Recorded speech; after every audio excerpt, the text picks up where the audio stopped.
Assalamualaikum warahmatullahi wabarakatuh. Nama saya Muhammad Iswan Fadi. Saya kelas A Hubungan Internasional. Saya mengambil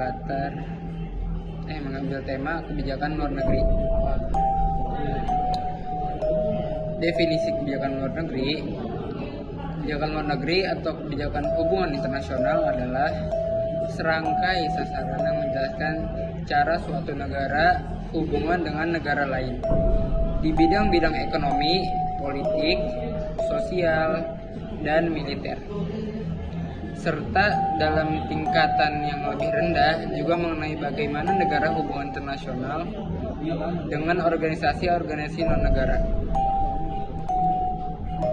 Hubungan tersebut dievaluasi dan dimonitor dalam usaha untuk memaksimalkan berbagai manfaat yang dapat diperoleh oleh kerjasama multilateral dan multilateral internasional. Kebijakan luar negeri dirancang untuk membantu melindungi kepentingan nasional, keamanan nasional, tujuan ideologis, dan kemakmuran ekonomi suatu negara. Hal ini dapat terjadi sebagai hasil dari kerjasama secara damai dengan bangsa lain atau melalui eksploitasi.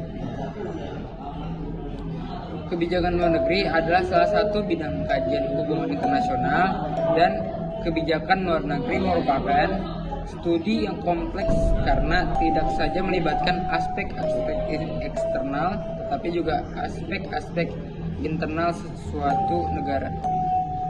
Dalam kajian kebijakan luar negeri sebagai suatu sistem rangsangan dari lingkungan eksternal dan domestik sebagai input yang mempengaruhi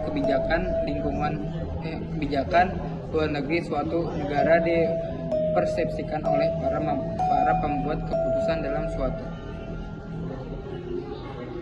proses konversi menjadi output. Unsur-unsurnya: yang pertama, konteks internasional, yaitu geografis, ekonomi, dan politik. Yang kedua, perilaku para pengambil keputusan. Perilaku pemerintah juga termasuk bagian terpenting. Yang ketiga, kondisi ekonomi dan militer. Bagaimana kemampuan ekonomi dan juga militer dalam suatu negara. Yang keempat, politik dalam negeri. Sistem pertahanan dalam suatu negara yang biasa mempengaruhi kebijakan luar negerinya. Kelima, variabel-variabel yang mempengaruhi kebijakan luar negeri. Variabel individu, variabel nasional, variabel grup atau kelompok, dan variabel sistematik. Yang keenam, kepentingan nasional. Dan yang terakhir, ketujuh, kontribusi terhadap dunia. Instrumennya: Halsey membagi instrumen kebijakan luar negeri menjadi 5, yaitu diplomasi, propaganda, ekonomi, intervensi, serta tindakan militer terselubung dan persenjataan, perang, dan juga pengaruh politik.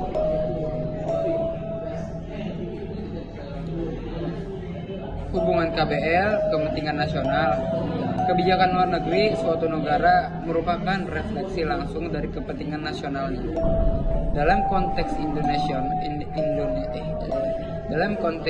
Indonesia, hubungan ini ditandai dengan prinsip bebas aktif yang menjadi landasan dalam pelaksanaan politik luar negeri. Kebijakan ini tidak hanya berfokus pada kepentingan domestik, tetapi juga mengedepankan kontribusi terhadap komunitas internasional. Kebijakan luar negeri Indonesia harus mencerminkan kepentingan nasional yang lebih luas, dengan fokus pada keamanan, ekonomi, dan kontribusi terhadap perdamaian dunia, melalui pendekatan bebas aktif dan diplomasi publik yang efektif. Indonesia dapat memperkuat posisinya di kancah internasional sambil tetap mempertahankan identitas dan kepentingan nasional. Dalam merumuskan kebijakan nasional Indonesia harus berdasarkan dua hal, yaitu kepentingan nasional secara optimal dan kontribusi terhadap dunia. Contoh-contohnya, yang pertama, kebijakan Presiden Joko Widodo dalam mengembangkan perdagangan dan investasi untuk memfokus pertumbuhan ekonomi Indonesia selama 10 tahun terakhir. Yang kedua, kebijakan Presiden George Walker Bush dalam upaya untuk menguasai Timur Tengah baik secara ekonomis, politis maupun strategis. Yang ketiga, Xi Jinping telah menganjurkan agar diplomat mengadopsi gaya yang berbeda dengan era sebelumnya, agar sekarang terkesan lebih tegas, yang umumnya dinyatakan sebagai diplomasi prajurit segala. Itu dia yang saya sampaikan tentang kebijakan luar negeri. Kurang lebihnya mohon maaf. Wassalamualaikum warahmatullahi wabarakatuh. Sebelumnya saya mohon maaf Pak,